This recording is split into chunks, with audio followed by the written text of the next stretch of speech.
right, so this is Patrick Russell. I'm interviewing James Bolan for the first time. This interview is taking place in Columbus, Georgia on September the 10th, 2022. This interview is being conducted by the Making History Project. How are you doing today, James? I'm doing fine so far today. All right. Let's start with some basic information. When were you born? 20 September 1930, Newark, New Jersey. All right.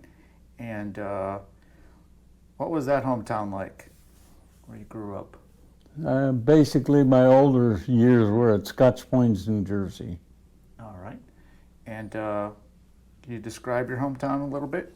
It's pretty much a residential town, pretty much a segregated town. We had the basic township of Scotch Plains was one residential area, and they called that Scotch Plains. And then there was a town in the middle of the township called Fanwood. And this was kind of the upper class of the middle class. And then in part of Scotch Plains, there was a big section. We didn't call it the colored section, we called it the other name.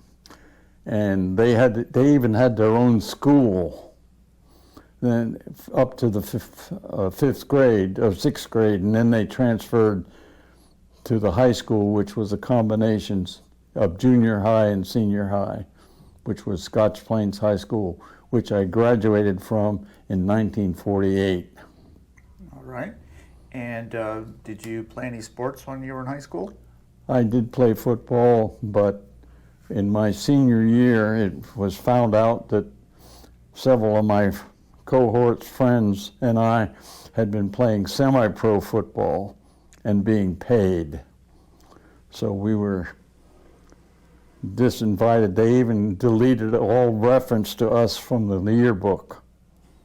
And the result from that was I had applied for and received tentatively a scholarship to Princeton University.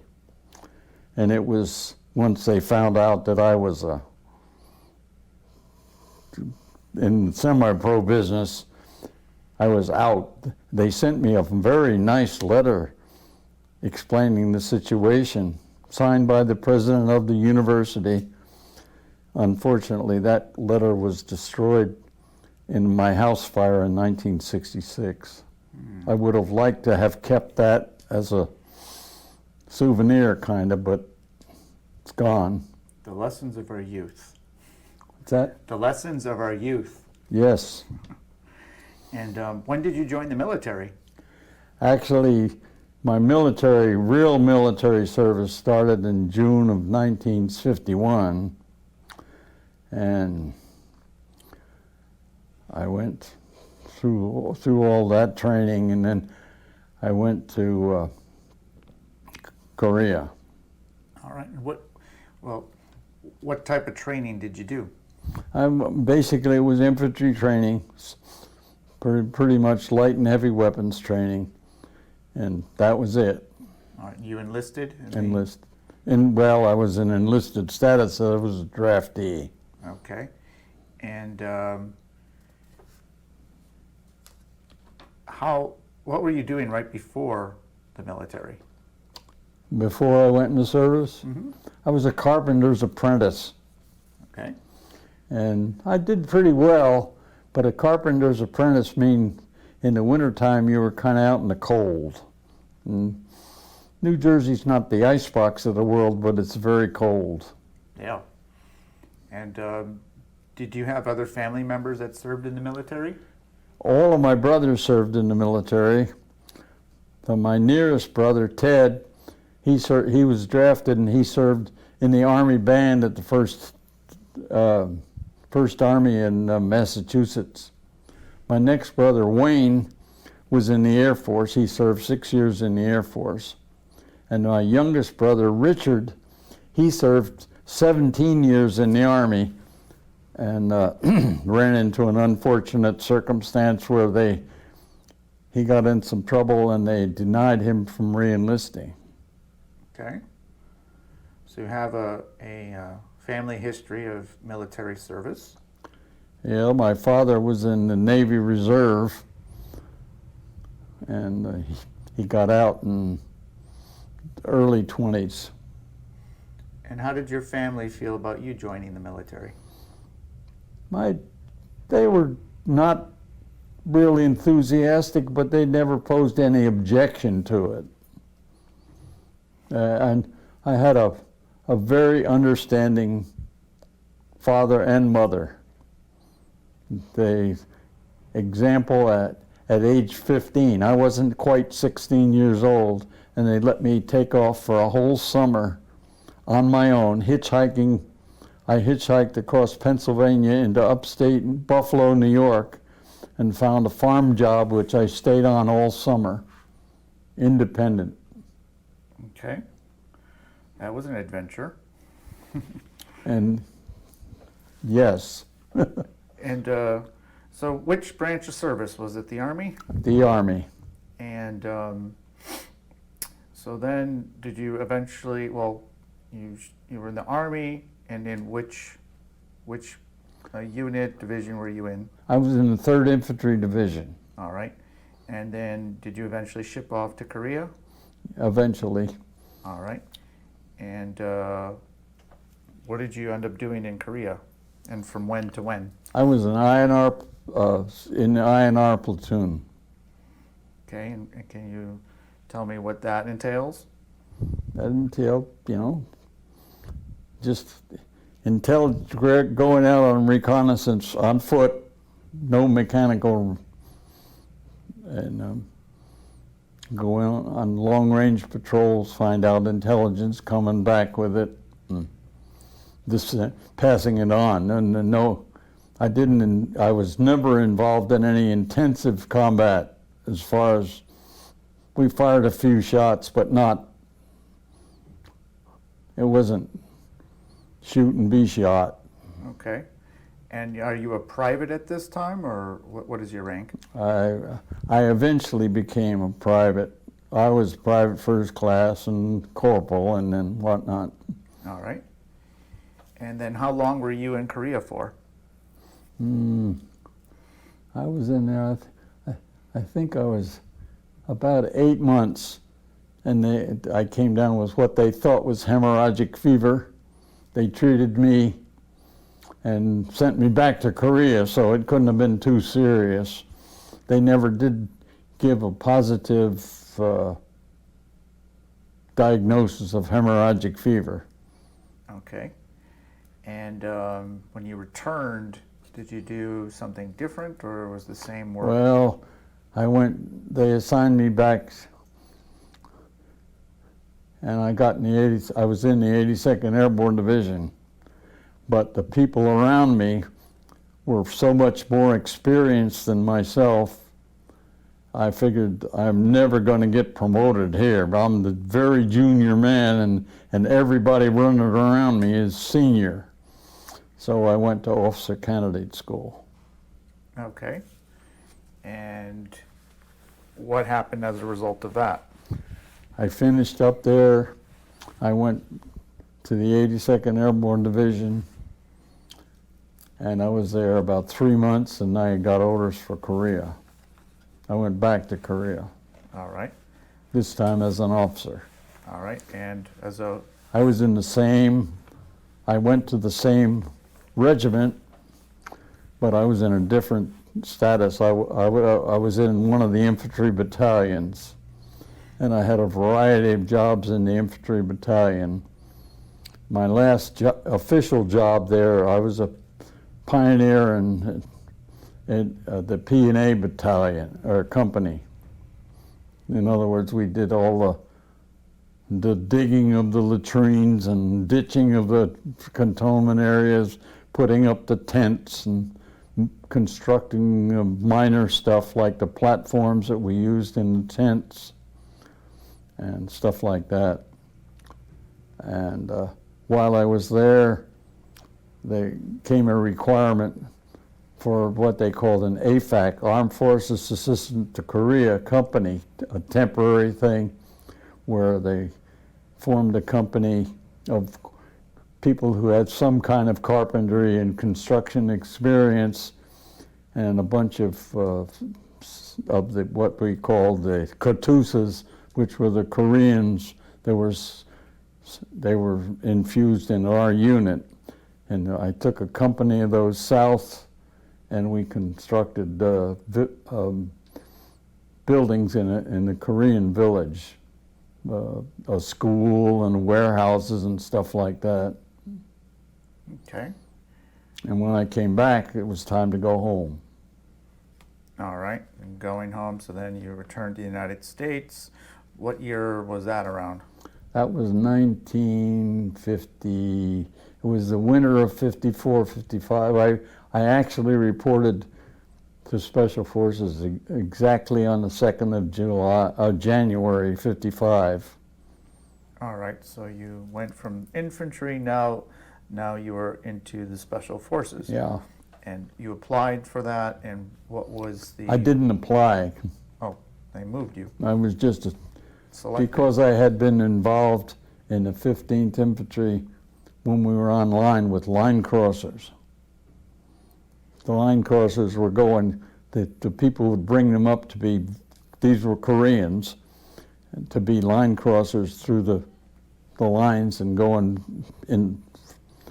And I commented on the fact that while the CO was around, I said, these guys are only going in a couple hundred yards and they're sitting down, and then they're coming back. And what was the purpose of line crossers? They were supposed to go in and gather intelligence behind the Chinese lines.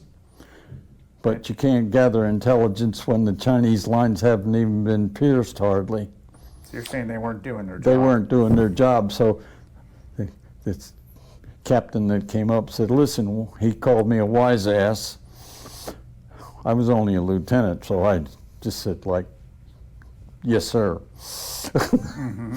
And so the next time they brought line crossers up, the instructions they gave out to the regiment to send one of our officers out with them.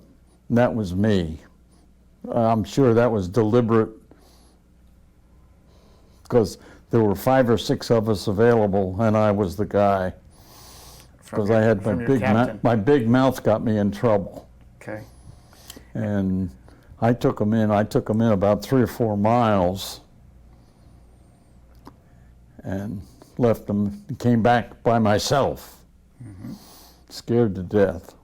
Okay. But I came back okay. Mm-hmm. During that activity, did you bump into any Chinese or observe them? Well, the second time I went out with a buddy by the name of Dale Carlson. And he and I became lifelong friends after that. But anyway, we captured a Chinese officer, and we brought him back. And we were supposedly rewarded with a trip to Hong Kong on the battleship New Jersey. However, after we got on the New Jersey, it was going to Hong Kong. There was a typhoon in the area, and the New Jersey diverted. And the next thing you know, we were back in Sasebo. We made a nice ocean trip, which was very pleasant, because the New Jersey was, as far as we were concerned, it was a luxury liner. Yeah. So then you are in the Special Forces, 1955, and what are you doing with them? First, I was in a company that was supposedly a replacement company, FB3. That's where I met Duke. Duke was in FC2, or FB2, not FC. B is the company level. Talking about Duke Dewey. Yeah. Okay. And went through some training there, and the next thing you know, we got advanced. I went to FB7 as an A-team leader, and went on various and sundry exercises. We went on a big exercise to Louisiana. I was actually during my Special Forces training, I was on 2 Louisiana maneuvers. The first one, I was with an A detachment. We were the guerrilla force, supposedly, and we were down there for almost 3 months, living off the land. We lived in the lap of luxury because we were in a national forest. The bad guys were not allowed to go into the national forest, so we were kind of in a safe zone, and whenever we did something, we went out of the safe zone and back in. So, describe a little bit briefly about what it's like to fend for yourself in the wild like that. Well, for one, there was no funding. You didn't get any TDY pay or something like that. And initially they gave each one of us a case of C rations. But a case of C rations doesn't last for 3 months. So one of our guys was a woodsman type, and he said, "Hey, there's a pulp mill business here, and we're going to take advantage of it." Well, what are we going to do? Well, we got all these dead trees out here in the national forest. Nobody's around except a local family that lived out in the middle of the national forest and had been living in there since before it was the national forest. They pointed out a lot of the dead trees. We cut up the dead trees. We used their family truck to truck the logs to the mill and got paid for the mill, in which case we were able to buy a lot of food. I guess it was the sergeant major of a quartermaster supply company that belonged to one of the divisions. And he told him, "We'll guarantee you're not going to be attacked if you help us out." And he was supplying us with rations for 3 or 4 weeks. We had more rations than we could handle. So we actually survived very well. We never got attacked because we were in a secure area that they weren't allowed to go into. Mm-hmm. Okay. And then, did there come a time where you got involved with Vietnam? Well, at that time, I was in the Special Warfare School, and a friend of mine was in the Kennedy. It wasn't the Kennedy Center at that time because Kennedy was still alive. It was the Psychological Warfare Center. And my friend called. He says, "Jim," he says, "can you come up here and talk to?" So I went up there, and the head guy there was Bull Simons. He was he was famous for the Song Tay raid and all that stuff, but at that time he was, I think, the chief of staff of the Psychological Warfare Center, and they had got notification that a new course was being formed. It was going to be called the MATA course, Military Assistance Training Advisor. And the word was, this was a late Friday afternoon, and they said, your students will be arriving intermittently over the weekend, and on Monday morning your classes will start. Well, we had no lesson plans, no syllabus, no nothing. So we had to sit down with what we had and write out lesson plans, untested lesson plans on these people that came in. They were largely just people that the units were just happy to get rid of. You know, when you put out a requisition by number, not by qualification, just by number, you know what you're going to get. You're going to get people that their headquarters thinks, well, we can do without this guy. And that's who we got, by and large, for the first class anyway. But we shaped them up, and What did you ultimately train them on? well, they were trained first on physical training. There was a heavy emphasis on physical training because most of them were really not in any shape to go to combat of any type. They got physical training, then they got area orientation about Vietnamese, what the Army was and what was going to be expected of them as advisors, that kind of training. And just a smattering of general military knowledge about what was going on in Vietnam, although who the hell knows where they were going. And every place you went in Vietnam, it was like a different atmosphere. And what year was this where you were doing this training? This was in 19... Gee, I'm trying to think.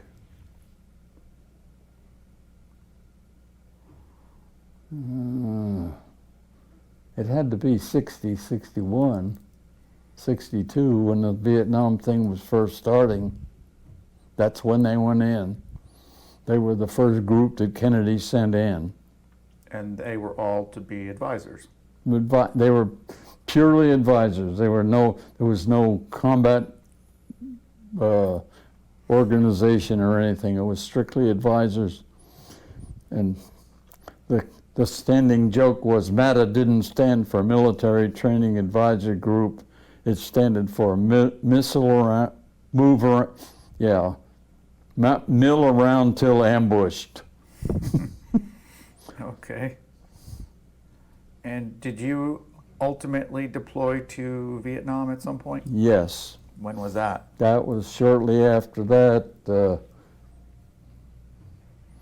I was assigned to transferred to the 1st Special Forces Group in Okinawa, and went down more than a few times on TDY. Sometimes the TDYs lasted as long as 6 months.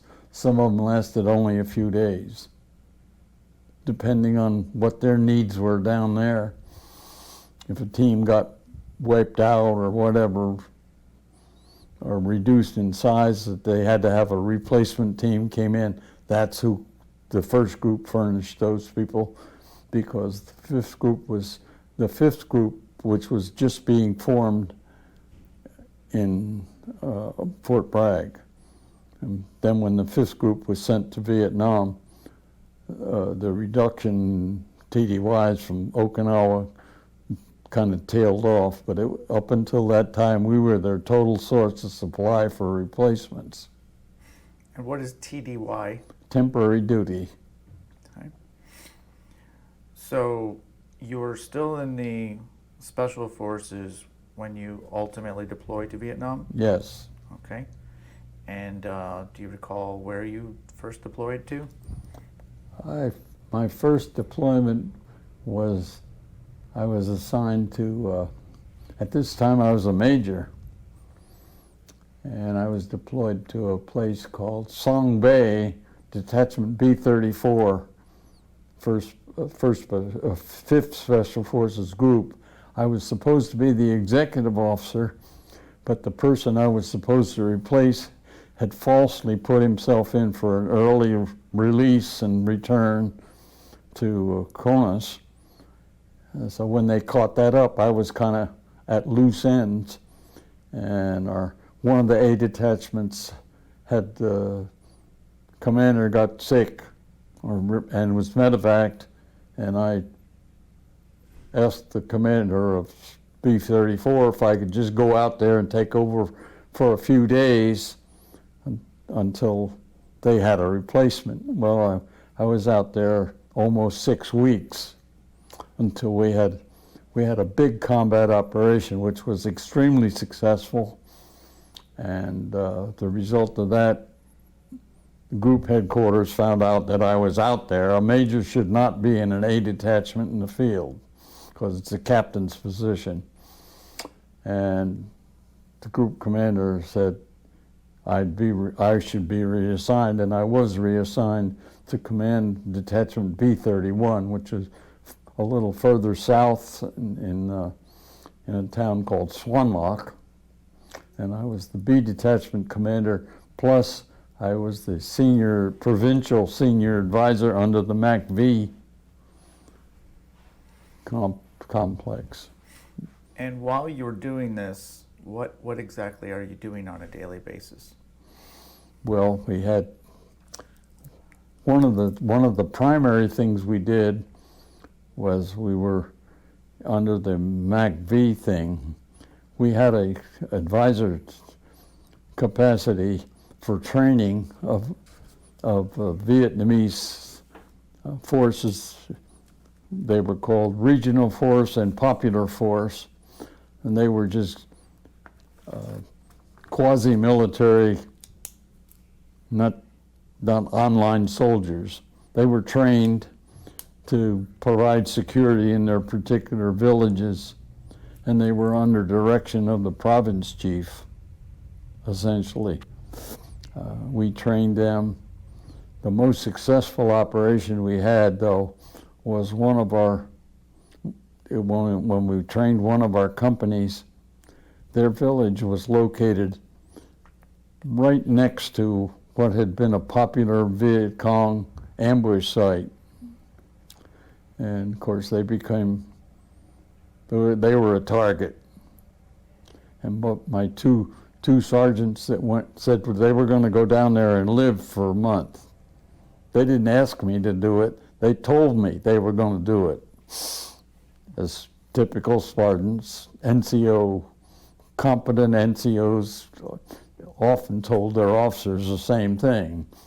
Not can I do it, but I'm going to do it, I'm just letting you know. And they went down there and they organized that village, defense of that village, and arranged for support from U.S. combat units that were fairly close by. One particularly had aviation and gunships and a little armor, a lot of armor, but they wouldn't, and another was a heavy artillery group, 8-inch howitzers. And so this little tiny village, and with a popular force company of about 75 people, were defending this village. My two sergeants were still there the night they came under Viet Cong battalion attack. With all that support, they not only fought off the Viet Cong, but they essentially wiped them out. Their body count was in excess of 400. An actual body count, not a guesstimate. It was an actual body count, which they confirmed with pictures. And then the next morning, they took all the bodies and lined them up along the highway so the families of the Viet Cong could come and claim their family, which was appreciated by the Viet Cong because we adhered to their custom. All right. And there was never again an ambush in that position. In the month that I was there, about 8 months more, there was never an ambush in that position. And I had a good friendship with the USAID advisor in Swanlock, and he told me he was there another year and a half, and there was never an ambush there anymore. And that was, I guess, because what they felt, the Viet Cong felt that, enough is enough. Those guys are okay. How would you describe Vietnam? Well, overall, because I had the additional tour with the 82nd,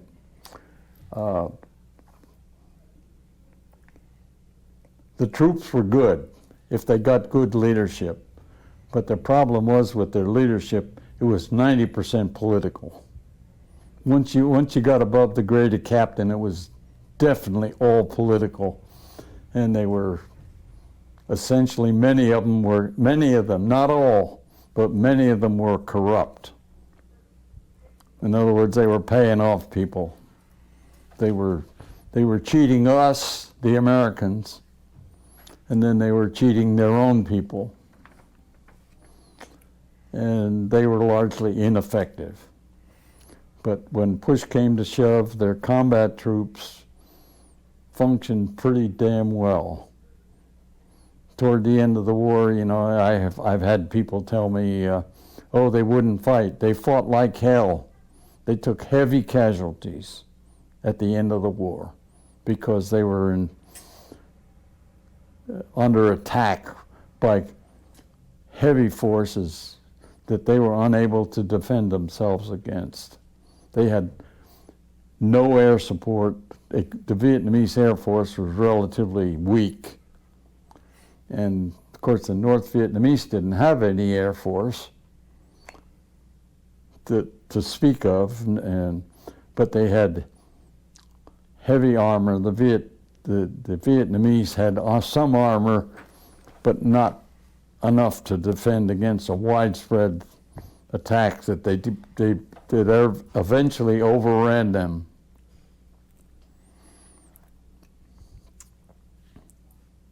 Were you ever involved in combat yourself? Yes. Tell me what it was like the first time. Frankly, I was scared. I don't scare easy. But I wasn't at all sure of the people around me. Once I became acclimated to all that, I did all right. Since I'm a very good rifle shot, some of my people kind of hung around me because they know when I started shooting, people were going to go down. I wasn't one of these guys that fired off a magazine. I exclusively, during the whole war, my whole experience, I carried an M1 rifle because with the car, the M16, whatever, you could shoot a guy and maybe hit him twice or three times, and he still kept coming, even though he was a little guy. The bullet was not sufficient unless it hit him in an extremely vital position. If he was a real fighter, he kept coming. But when you hit him with an M1 rifle round, that 30-06 round puts him down.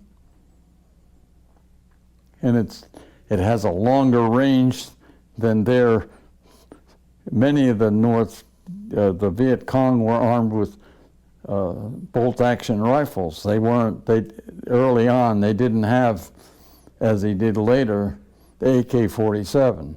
Even the AK-47 could not compare in range with the M1 rifle. Close range, no contest, because there's a guy with 90 rounds coming at you, and you got 8. So that was an uneven contest, except if you were a decent marksman, and they were not decent marksmen. Even the odds.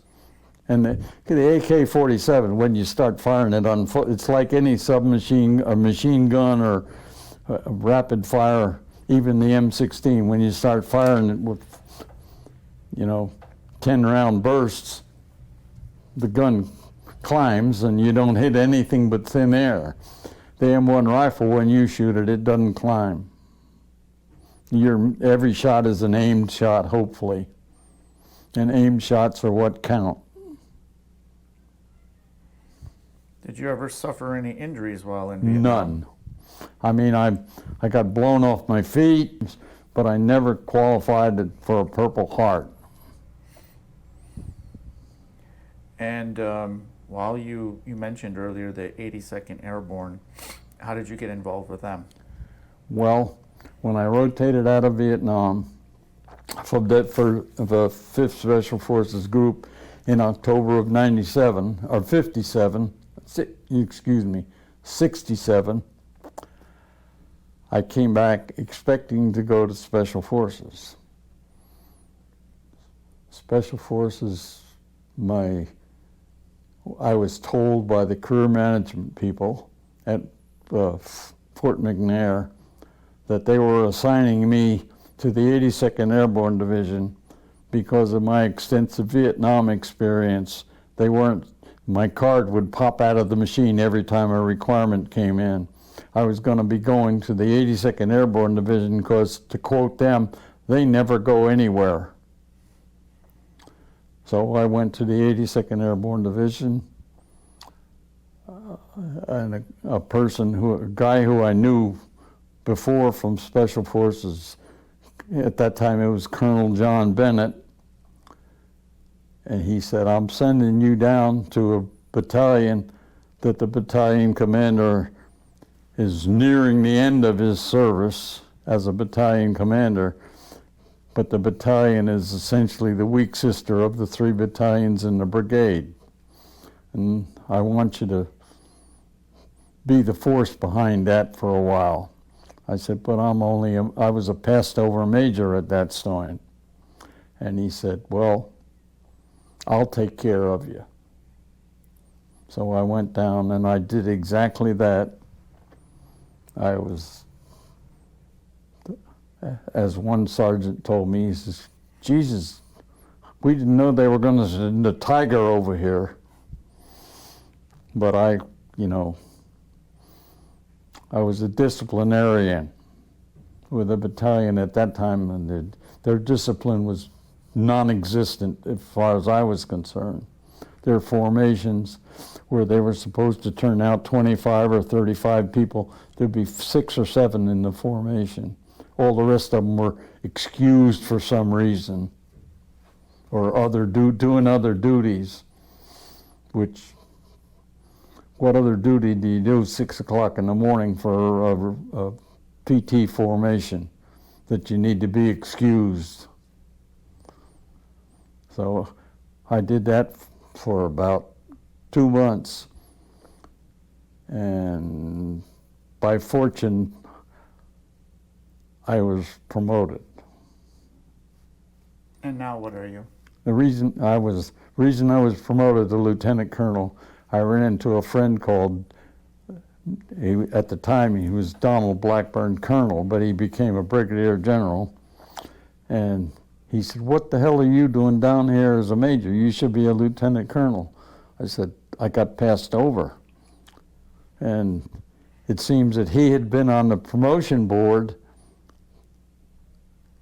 for when I got passed over, but he was out sick for a week, and that's when the passover took place. He said, I would never let him pass you over otherwise. I had a bad efficiency report. I got promoted within a couple of days after talking to Colonel Blackburn. I would have had to wait another year or 18 months, or however long to the next promotion cycle to be considered, but I guess he interjected with somebody because I got promoted quickly. Colonel Bolan, who was the commander of the brigade, 3rd Brigade, called me over after I got promoted, and he said, would you consider being my executive officer? I said, sir, you have an executive officer. And he told me he was unhappy with the performance of this executive officer because he didn't live at Fort Bragg. He lived in Raleigh, North Carolina, which is 70 miles away. And he wasn't available like on the weekends and at night. And he said he's going to have a new assignment. So I took over as exec, and that was actually on the record it shows as January, but it was really before Christmas. Of what year? That was in late 67, early 68, and of course we knew we were deployed on the 14th of February. So it was quite an adventure. So now you are in the 3rd Brigade. Right. And I was a lieutenant colonel, but because of my date of rank, I was senior to 2 of the battalion commanders. But because battalion commanders are designated directly by Department of the Army, I was never going to have a battalion.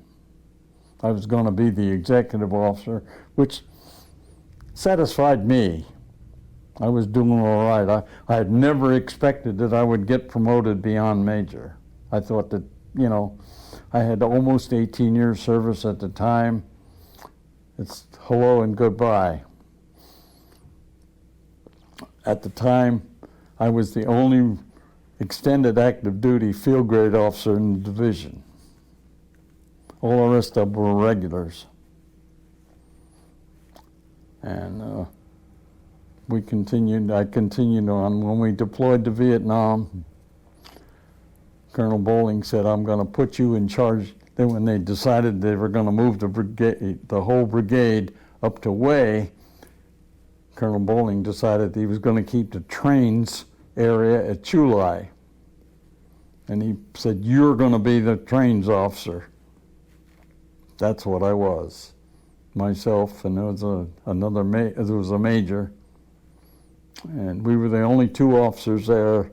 The rest of them were all lieutenants. We had the MI detachment, the admin people, the clerks and jerks and I&E, and was the MI people. I forget who else it was, but there was a group of about 300 that were part of the trains area. And we were the guys who got in the replacements and processed them and then forwarded them to the brigade as they came in, which we didn't get too many of those in the time I was there.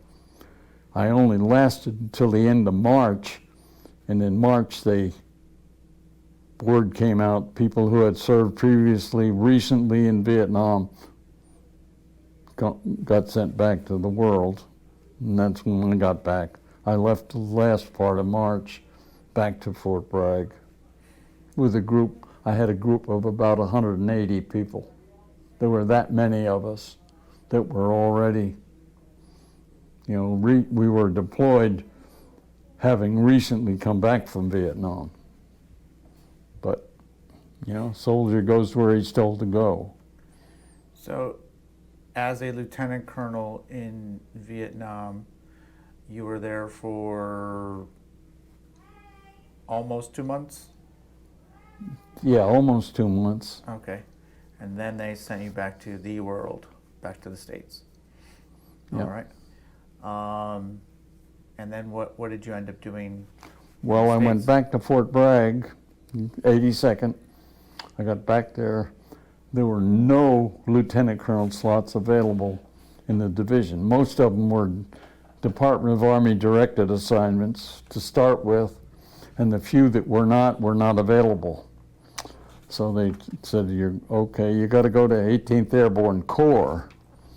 Well, when I got over to 18th Airborne Corps, one of my adversaries from Special Forces was the G1, and he told me in no uncertain terms that he didn't like me to start with, and that I was going to be reassigned to there was a training brigade at Fort Bragg at the time, and I was going to be the executor of the training brigade, and another one of my detractors, or whatever you want to call them, was the commander. So I was going to go over to a place where I'm sure they didn't want me. So my wife said, "Get some courage, Jimmy.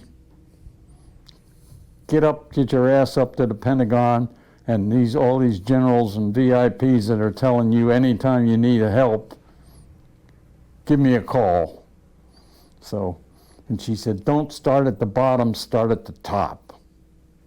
So I eventually got in to see General Westmoreland. When the aide trotted me in to see General Westmoreland, the general, instead of being seated or whatever, when I walked in, he jumps up and says, "Jimbo," because I had a couple of very personal conversations with him about what was going wrong with the Army intelligence system in Vietnam. He didn't know about it, but I let him know what it was going on, and then, of course, because of that, he had information to go and find out the details. And what was that? What were you privy to that I was General privy to Westmoreland the fact didn't that the fifth group was assigned intelligence officers supposedly to augment the B detachments. So I got 5 or 6 guys who were military intelligence, supposedly trained guys. 1 or 2 of them were quasi-trained. They were not military intelligence branch people. They were branch immaterial people that had military intelligence training. They were reporting supposedly to me because they lived with us, etc. But unknown to everybody else, they were reporting directly to the J2 at MACV.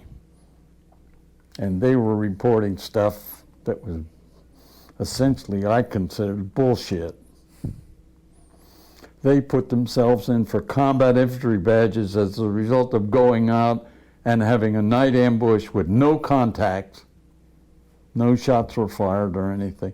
And they got put in for combat infantry badges, and they got them through MACV. And when I objected to that, that's when the shit hit the fan. I said, no way. If they want to fight, I can put them, they can go out on my patrols with my advisors and CIDGs, and then they'll see what fighting's all about. But it's not about going out on a night ambush. There's no action. And that's what I briefed General Westmoreland on, that there was intelligence coming through the 5th group to his headquarters, and there was the J2 who was receiving information directly from people in the field, unconfirmed information, and that was part of their thing, and General Westmoreland appreciated that. A second thing was happening was the V-100 armored cars. They were bodied. I think they were aluminum bodied. They were not they were armored. It looked like, but they weren't really armored. A good 50 caliber rifle would have taken them out if properly hit. But they were quick.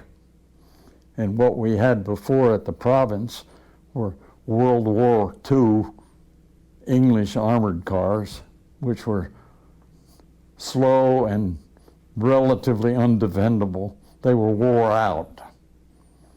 But we didn't get ours because the MPs in Saigon had them all. Well, when I went to a provincial senior advisor meeting that General Westmoreland was at, and I made it sure that I brought this up. And at the end of the meeting, he had the aide come over and tell me, come on over here and talk to the general. And I told him what was going on. And of course, at his level, he wasn't hearing any of this stuff. Nobody was telling him that these vehicles were supposed to go out to the provinces, but they weren't going. They were being held in Saigon as security vehicles. And that's how I had the brief relationship with General Westmoreland, but he remembered me.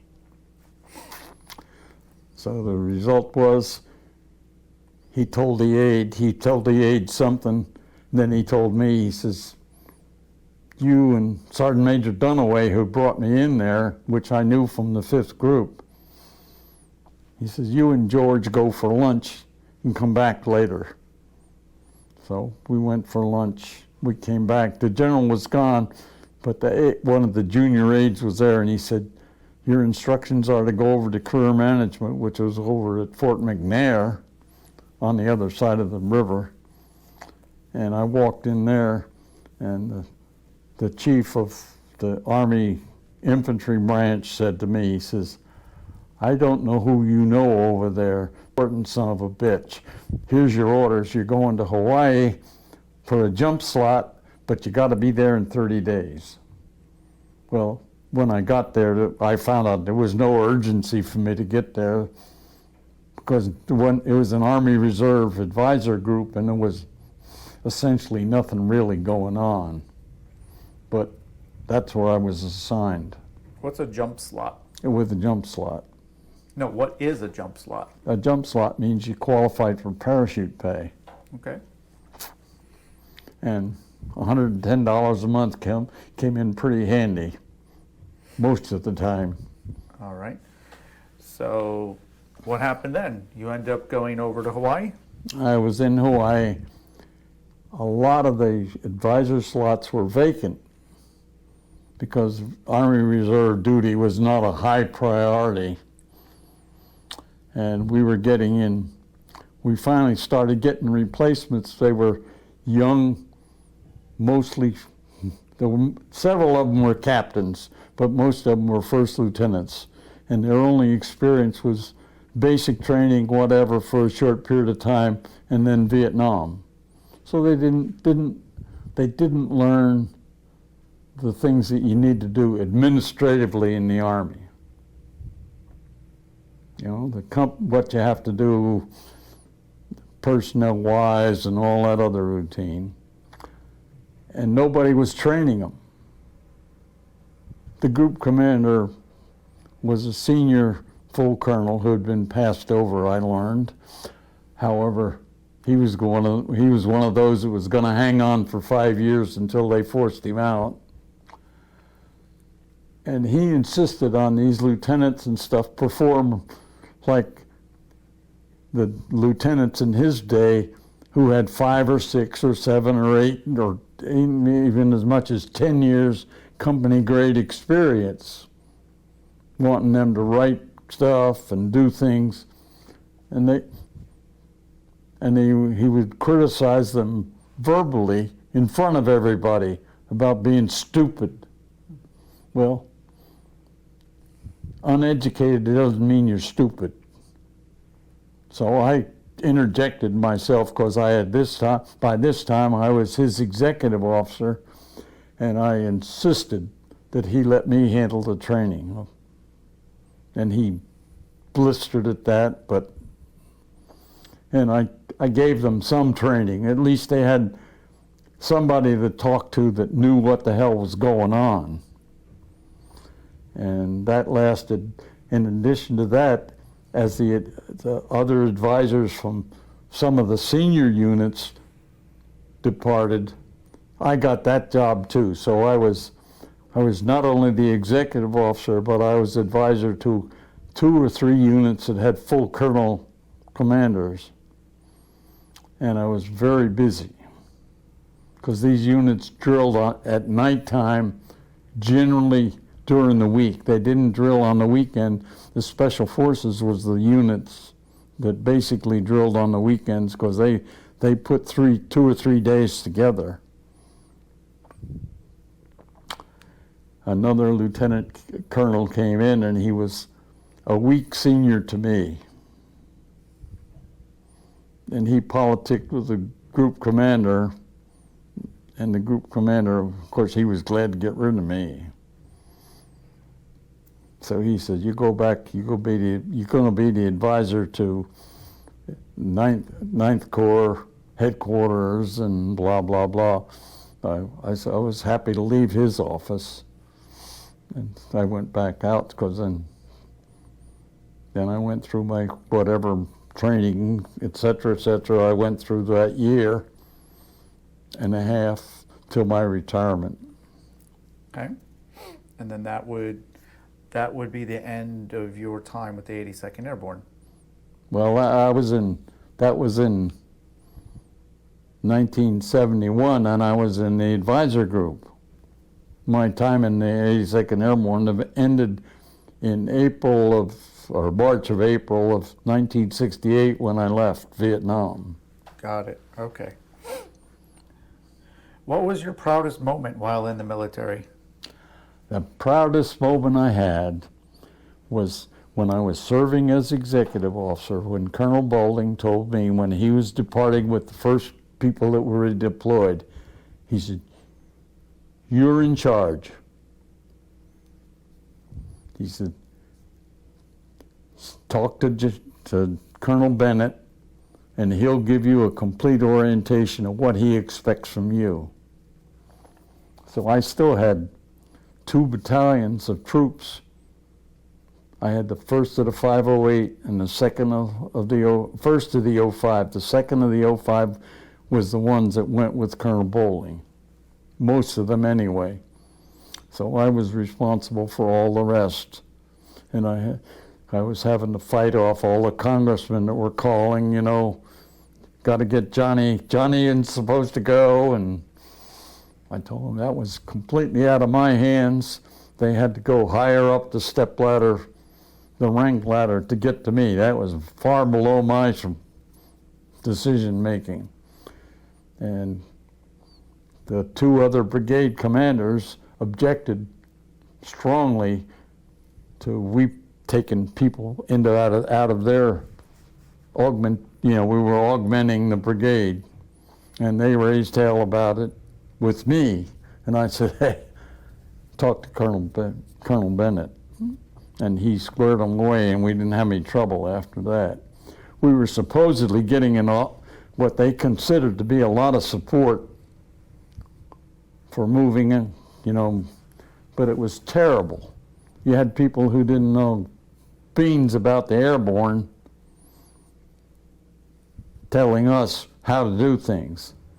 I'm getting back channel word from the brigade who's in Vietnam that they're short of this and that and the other thing. So I'm taking that stuff and getting it through some contacts from 18th Airborne Corps and Fort Bragg, the support units there, and I'm loading it on the airplanes as an extra load. Like concertina wire was in very short supply. I sent essentially two planes loaded with concertina wire was their extra cargo in addition to the troops and other stuff like that. And my wife was in material management, so they were having trouble with their vehicles because they had no support parts-wise from the Marical division. But through my wife and through the material management process, I got this stuff and we just boxed it up and sent it direct with the first troops that went out. And you're doing this while in Vietnam, right? I did that before we went to Vietnam. Okay. Well, I mean, I was back at Bragg, kind of tail end Charlie. Got it. I wasn't the last one out of Fort Bragg, but I was next to the last. Got it. And that's when I arrived in Chulai, that's when Colonel Bolan told me they were going, in a few days, they were going to deploy to Phu or Hue. But they only got about half of the second of the 505 on the planes and on the ground in Hue when the air priority was taken away, went to another. So that's when Colonel Bolan, he asked me, he said, "You think we can do that?" And I said, "Hell, we can do anything, sir. Whatever you want." I'm going to ask MACV or MAG if I can move the rest of the brigade by land. So that's what we did. We moved the rest of the brigade by truck. We got augmented truck companies, loaded what troops we had left, and on trucks we made a convoy, a single convoy, 2.5 battalions, plus all the support and ash and trash and whatever, all the way to Hue. That was a 2-stop jump. We went from Chulai to Da Nang, and from Da Nang over the Ivan Pass into Hue. All up Highway 1. All up Highway 1. How about awards and medals? Did you receive any of those for your military service? I got quite a few, but some of them are still classified. But I got the Bronze Star type stuff, and the ARCOM and the Air Medal, but the other ones are none. Okay. I wasn't a big hero. I never was in a unit where I was the big hero. Uh-huh. And is there anything you would like to tell future generations?